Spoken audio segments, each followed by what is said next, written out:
قريبا لينذر بأسا شديدا من لدنه ويبشر المؤمنين الذين يعملون الصالحات أن لهم أجرا حسنا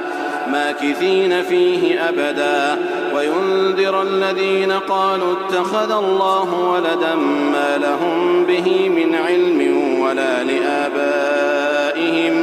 كبرت كلمة تخرج من أفواههم إن يقولون إلا كذبا فلعلك باخع نفسك على آثارهم إن لم يؤمنوا بهذا الحديث أسفا إنا جعلنا ما على